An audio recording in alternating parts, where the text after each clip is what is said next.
It's no secret that tuning into a Paper X match is kind of a health hazard. As a fan, when the match gets a little too tight, we start to feel some shortness of breath. And as the game goes on, it escalates to stress sweating through that glorious Dino Glitch shirt. And if ever the match goes to overtime, in a post plant with a man disadvantage, we might just actually pass out.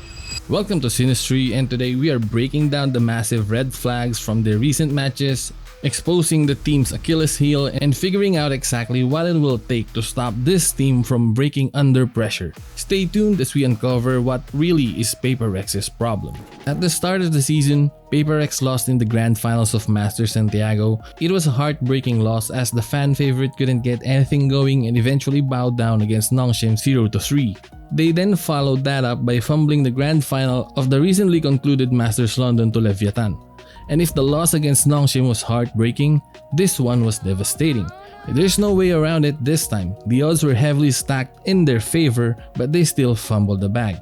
The trophy was theirs for the taking until it wasn't. During their first matchup, Paper X dominated Lev on Ascent 13-1, and in the grand final, they played Ascent again on the pivotal 4th map. Paper X were up 9-5, only 4 rounds away from their second Masters trophy. But now, this is a battle-hardened Lev squad that went through a hellacious lower bracket run. Their defense on Ascent became impenetrable. Lev snatched away Ascent as they struck the perfect balance of aggression and control while maintaining composure. This completely rattled Paper X because nothing was working for them anymore, and that was exactly what Lev needed to deliver the death blow on Lotus, as Paper X basically had no answer to Lev's final onslaught. And the thing about this is, they have lived through this exact scenario far too many times now, and it makes you wonder, what is Paper X's problem really? Before we continue, let me tell you all about the uncut version I made, which you can find if you're a channel member or part of the unnamed community over at Patreon. Most of it are my takes on Masters London, which does not fit with the overarching narrative of the video. So if you're interested in hearing about my takes on what was Leviathan's edge over Paper X, Alex's delayed timeout on Lotus, the Saitama effect, and all those other stuff, then make sure you're a member of the channel here on YouTube or of the unnamed community over at Patreon. Check out the links below. So going back to the question, what is Paper X's problem really? What is this Achilles heel that keeps them from winning it all? I mean, don't get me wrong, they have broken it once in Masters Toronto, but back then, the narrative was they were struggling because they didn't have an initiator player. So once Patman arrived at the scene, that problem supposedly got solved.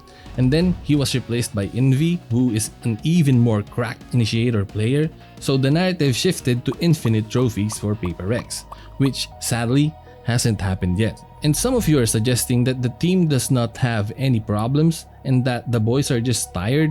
And if we're talking about the season so far, you may have a point. The team has played the most matches compared to any other roster. They played 300 to 400 rounds more than the next team on the leaderboard. But in Masters London, Paper X played 300 fewer rounds than Lev. So if there was anyone tired at that moment, it would be the Lev boys. Additionally, to say that the team does not have any problems is like turning a blind eye to what's in front of us. I don't even need to tell you that they have more second place finishes than trophies. That alone proves this team is hiding a massive Achilles heel, preventing these boys from reaching the top. Wendler himself even tweeted this. In this tweet, he mentioned something about a blocker and a championship mentality. But what exactly is this blocker, and what does a true championship mentality actually look like? Well, Paper X has been to a lot of grand finals now, so when it comes to championship mentality, I'd bet that they have an idea of what it is. However, the problem is actually putting that idea into practice. As for the blocker, this is the Achilles heel that hinders teams and players from winning it all. And it could be many things, such as a shallow map pool, an over-reliance on a star player, or a tactical playbook that is easily readable, and many more. And that's what we're trying to find out in this video. This blocker, this Achilles heel, if we truly want to understand why this team keeps hitting a brick wall at the most crucial moments, we need to forget about the excuses and examine the actual root causes holding them back. For us to figure out what's stopping Paper X from winning it all, we need to look at the red flags because they give us clues that would help us find out what Paper X's Achilles heel is made of. First off, I find it really odd that the boys were getting aim diff in their recent matches. It's weird because these cats are dubbed as the world's best aimers, and they're losing duels they have no business losing.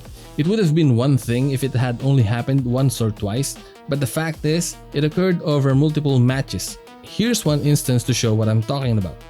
But the site is under Paper X control. Have to do it, actually able to remove a chunk of the wall as well as the door. Paranoia is perfect here, but it doesn't let it happen. Neon still finds Forsaken. And if it's not good enough for you, because Forsaken might have been blind or Neon might have silent jumped, that's why he caught Forsaken off guard, then here's a throwback from last year. Over, going for the defuse, holding it, but I don't think he knows where Forsaken is at. But crashes!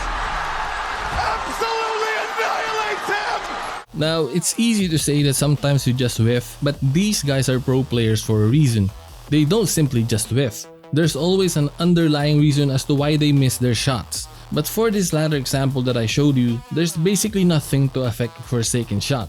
Therefore, we can conclude that whatever it is that made him whiff in this moment only exists in his head. We also need to pay attention to how they look disconnected during crucial moments. The best example I have for this is the 2 versus 1 fumble between Envy and Forsaken in round 5 of Lotus. I would have liked to see the comms video for this first, but I don't think they'll even show that part since it was a lost round.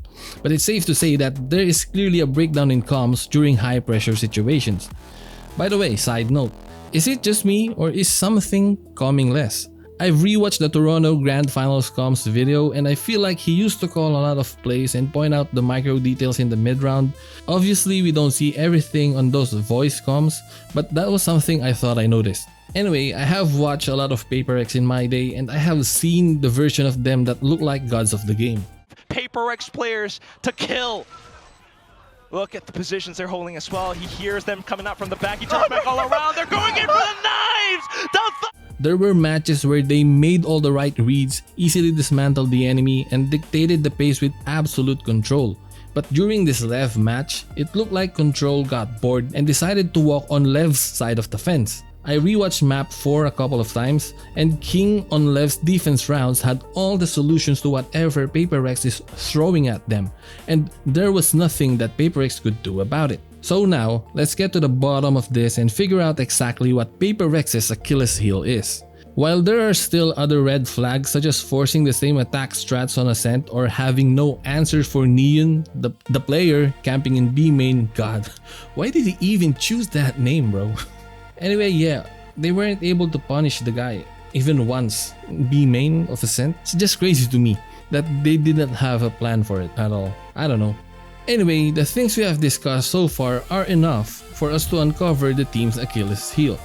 The one common thread connecting all 3 of these red flags is that they always happen during the most crucial moments of the match, which proves one simple thing: they aren't getting outplayed, they are being suffocated by the pressure of the game, which proves beyond a shadow of a doubt that their biggest opponent isn't the team sitting across of them, it is the crushing weight of the moment.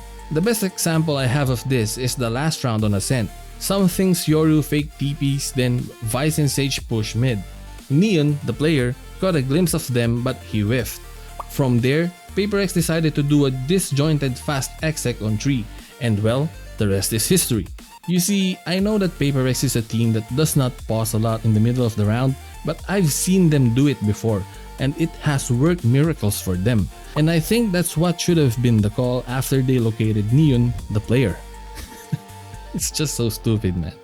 Especially this round, where most of their positions have already been exposed, and also because their util is subpar in this round. And I'm pretty sure they're aware of that with how Envy is running in with the util in hand.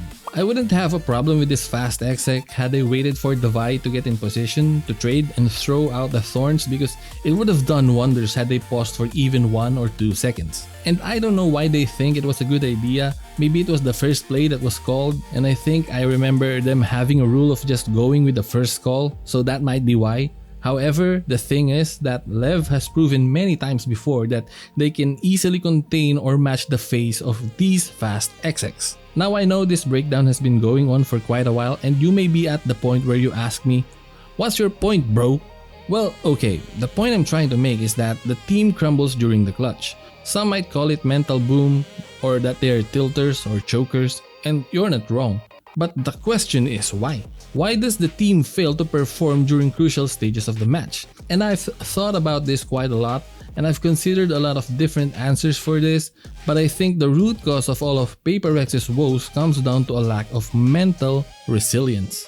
Because it has been the same thing ever since they became a staple in the VCT. I have noted pivotal moments in their previous matches that decided the results of the match. In Masters Copenhagen, PaperX were in the lead 9-7 on the last map of Breeze. That's until FPX decided to mix the tempo up and threw them for a loop. PaperX never won a round again as FPX took the trophy. In Champs 2023, on map 4 of Lotus, they were leading 7-5 against EG. However, they made some micro but crucial mistakes that allowed Jogimo to reach flow state, which enabled him to bully his way into PaperX's defense, ultimately leading to the team's downfall and causing Alex to tilt like this. 2 away from the Seekers, Cosmic Divide online here. Also, hot take, Jogimo's performance in this game carries his name value to this day. Sorry man. And then in the finals of Master Santiago, they were leading 8-4 on map 1 of Corrode, but when it came time for their attack half, they played so passively that it gave Nongshim the momentum to come back and win the map. I highlighted map 1 because I think it broke their mental that allowed Nongshim to sweep the series. And then I'm pretty sure I've talked about Masters London earlier, so I'll just put the timestamp on the screen in case you'd like to see it again. So now, we can see that they held the lead in all of these instances. And that's why I came to the conclusion that the team's lack of mental resilience is the one true Achilles' heel that prevented them from becoming a 5-time world champion team. So naturally, the next thing we should discuss is how PaperX would address this problem. However, before we do all that, let's not forget that they won in Masters Toronto. And if you are interested in knowing the recipe that got them the trophy, then good, because I also looked into it and tried to find a pivotal moment that actually went their way. So on the surface, the only difference within the roster back then was that they had Batman instead of Envy. And you might think that it doesn't matter because Masters London proved that Envy is a top tier player, but that difference is exactly why they are no longer winning. Because back then, they had their one true leader, Dictator Batman. No, I'm kidding man.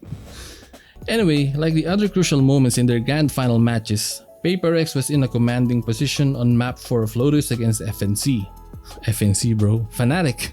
They lead 11-7 until Fnatic decided to scrap back and hold their ground, which won them 5 straight rounds, bringing the score 11-12 with FNC 1 round away from forcing a map 5.